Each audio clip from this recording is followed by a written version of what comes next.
Hello everyone, स्वागत है आपका स्टडी रूल में। फ्रेंड्स, आज हम लोग इस वीडियो में देखेंगे प्रतिशत के सवाल। ठीक है ना। ये सबसे पहले पार्ट 1 हमने लिया है। इसमें 3 पार्ट आपको लिया गया है प्रतिशत के सवालों में। ठीक है ना। जितने टाइप के क्वेश्चन बनते हैं आप लोगों को हर एक पार्ट में बताया जाएगा। ठीक है ना। तो सबसे पहला जो आपका ये है प्रतिशत के सवाल में, ये सिंपल वाला क्वेश्चन। ठीक है ना, कि 15 का 20%, 70 का 70% क्या होता है, यक्स का 20% यदि इतना है तो आपका यक्स का वैल्यू कैसे निकलेगा। ठीक है ना। तो ऐसे ऐसे क्वेश्चन लिए गए हैं। इसमें 3 क्वेश्चन हमने लिया है। ठीक है। तो आप लोग को क्या है, अच्छे तरीके से इसको वीडियो को ध्यान से देखिएगा है प्रतिशत के सवाल को निकालने के लिए। देखिए, सबसे पहले हम जानेंगे प्रतिशत क्या होता है। ठीक है ना। प्रतिशत, देखिए नाम से ही प्रतीत हो रहा है प्रतिशत। प्रति का मतलब क्या होता है, एक तरह से डिवाइड होता है। प्रति का मतलब ऐसे, ठीक है, डिवाइड प्रति। और शत मतलब 100, मतलब कि 1 का 100वां भाग। ठीक है ना। 1 का 100वां भाग मतलब 1/100। 1 का 100वां भाग ही आपका प्रतिशत कहलाता है। मतलब इसको हम लिख सकते हैं परसेंटेज इक्वल 1/100। ठीक है ना। प्रतिशत मतलब क्या होता है कि 1 का 100वां भाग। तो वैसे ही अब करना है कि 15 का 20% कितना होगा। ठीक है ना। तो 15 यहाँ पे लिखेंगे। देखिए, का मतलब क्या होता है, मल्टीप्लाई। ठीक है ना। आप लोग यदि पढ़े होंगे तो सीबीएसई बोर्ड में ऑफ लिखा होता है और यूपी बोर्ड में आप देखेंगे तो का लिखा रहता है। ठीक है ना। तो का मतलब होता है मल्टीप्लाई। तो 15 मल्टीप्लाई 20% का मतलब लिखेंगे यहाँ पे 20। मल्टीप्लाई करिए, या फिर देखिए प्रतिशत है ना, प्रतिशत को हमने आपको बताया कि क्या होता है 1/100। ठीक है ना। क्या होता है आपका 1/100। तो हम यहाँ पे प्रतिशत की जगह पे लिख दिए 1/100। अब इसी को हम लोग सॉल्व कर लेंगे, जो आंसर निकलेगा वही आपका 15 का 20% हो जाएगा। ठीक है। देखिए, अब क्या करेंगे, इन संख्याओं को कटाएंगे। देखिए, ये 20 से 100 कट जाएगा कितने बार में। देखिए, 20 से कम 20, 20 5 100 कितने बार में कट गया, 5 बार में। ठीक है ना। देखिए, ऊपर से नीचे को कटाते हैं। देखिए यहाँ से देखिए कि ये सारे चीज ऊपर है और ये 100 बस क्या है, नीचे है। ठीक है ना। अब देखिए नीचे 5 हो गया, ऊपर क्या है 15। देखिए 5 से भी 15 कट जाएगा ना, कितने बार में, देखिए 5 1 कम 5, 5 तिहाई 15 कितने बार में कट गया आपका, 3 बार में कट गया। ऊपर आपके कितने बच गए, 3, और नीचे आपका कितना बच गया, 1। तो 3/1 को हम लोग क्या बोलते हैं, 3 ही बोला जाता है। 1 कभी नीचे लिखा नहीं जाता है। ठीक है ना। तो आपका आंसर कितना हो जाएगा, 3। मतलब कि 15 का यदि 20% देखा जाए तो कितने के बराबर है, तो 3 के बराबर है। ठीक है ना। समझ में आ गया होगा आप लोगों को। तो आपका जो आंसर हो जाएगा आपका 3 हो जाएगा। ठीक है ना। आप लोगों के लिए क्वेश्चन रहेगा कि 20 का 15% कितना हो जाएगा। ठीक है ना। 20 का 15% कितना होगा, तो आप लोगों को कमेंट करके बताना है कि 20 का 15%। दूसरा वाला क्वेश्चन देखेंगे हम लोग। देखिए, दूसरा क्वेश्चन है हमारा कि 70 का 70% कितना होगा। ठीक है ना। क्या करेंगे, सबसे पहले इक्वल का निशान लगाइए, 70 को 70 लिखेंगे। का मतलब हमने आपको बताया है मल्टीप्लाई होता है। 70% का मतलब लिखेंगे 70 बटे में 100। डायरेक्ट आप लिख सकते हैं। यहाँ पे हमने आपको बताया कि मल्टीप्लाई 1/100 करिए या बटे में 100 कर दीजिए, बात ही एक ही है आपका। ठीक है ना। अब यहाँ पे देखिए कटने वाली संख्याओं को देखेंगे।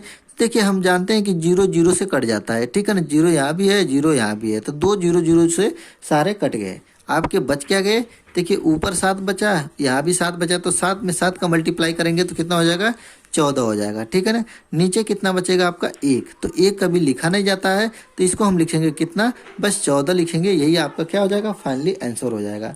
ठीक है ना। तो हम देखेंगे कि 70 का 70% देखा जाए तो कितना होना चाहिए, 14 होना चाहिए। यही आपका क्या हो जाएगा, फाइनली आंसर हो जाएगा। ठीक है ना। 2 क्वेश्चन हमने देख लिए। ठीक है, प्रतिशत के 2 क्वेश्चन देख लिए। तीसरा वाला क्वेश्चन है जो बहुत ही इंपॉर्टेंट क्वेश्चन है। ठीक है ना। ये एक तरह से समीकरण बना के ये वाला क्वेश्चन लगेगा। ठीक है। देखिए कैसे लगाएंगे इसको। यक्स का 20% 80 है, तो यहाँ पे यक्स की वैल्यू फाइंड करना है आपको। ठीक है। यहाँ पे आपको यक्स की वैल्यू फाइंड करना है। तो देखिए क्या करेंगे कि यक्स को यक्स ही लिखेंगे। का मतलब हमने आपको बता दिया कि मल्टीप्लाई होता है। अब 20% का मतलब होता है कि 20/100। ठीक है ना। यहाँ पे 5 लिखा जाए, 5% तो 5/100 लिखेंगे। 20 है तो 20/100 लिखेंगे। 7 है तो 7/100 लिखेंगे। ठीक है ना। इतना हो गया। यहाँ पे बराबर का निशान है, बराबर का निशान लगाएंगे। यहाँ पे 80 है तो 80 लिख देंगे। ठीक है, इतना आपको समझ में आ गया। अब देखेंगे कि 20 और ये 100 दोनों आपस में कट रहे हैं। कितने बार में? देखिए 20 से कम 20, अब 20 पंजे 100, 5 बार में कट जाता है आपका। तो ये बच गया आपका कितना, कितना बच गया? ऊपर बच गया x, नीचे बचा आपका, नीचे बचेगा आपका 5। ठीक है, तो ये हो जाएगा आपका x/5 बराबर कितना हो जाएगा आपका? 80 हो जाएगा। अब देखिए यहाँ पे देखिए बहुत से बच्चे क्या करते हैं, गलती कर देते हैं इसको हल करने के लिए कि 5 का इधर गुणा होगा या भाग होगा। ठीक है ना, तो इसको आसान करने के लिए क्या करेंगे कि 80 बटे में हम 1 लिख सकते हैं। ठीक है ना, हम किसी भी संख्या को 80 बटे में 1 लिखें या 80 लिखें, उसका वैल्यू उतना ही होता है।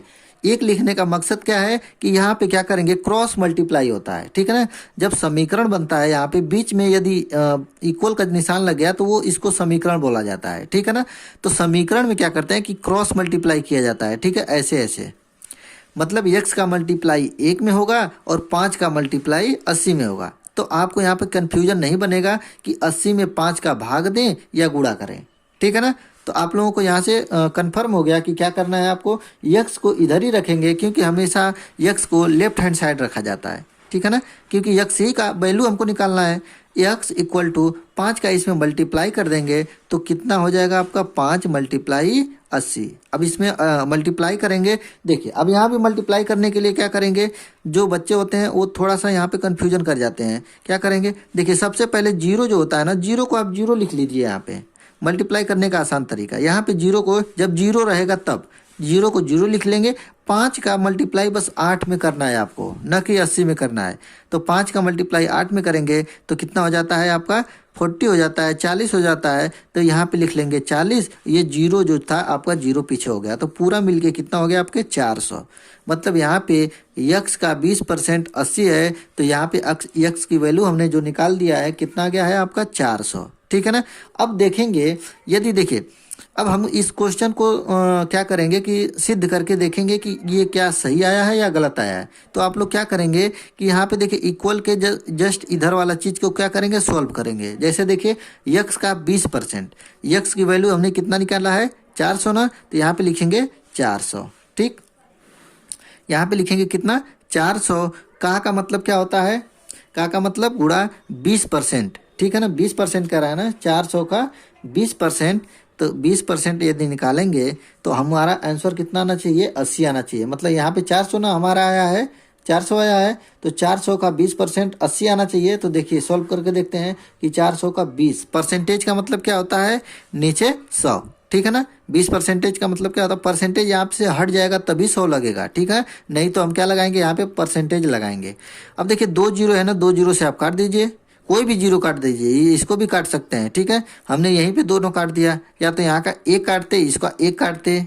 ठीक है, जैसे भी कर लीजिए।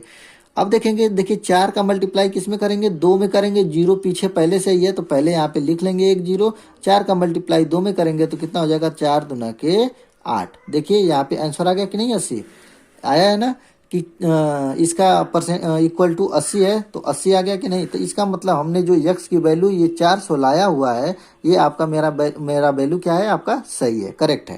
ठीक है ना, इस समीकरण को हल करने का एक मतलब उसको दिखाने के लिए कि इतना आना चाहिए, तो हमारा क्या हो गया, सही हो गया 80। ठीक, तो ये वीडियो आप लोगों को कैसा लगा कमेंट करके बताइएगा। यदि आप मेरे चैनल पे नए होंगे तो चैनल को सब्सक्राइब कर लीजिएगा। मिलते हैं अगले वीडियो में, तब तक के लिए जय हिंद, जय भारत।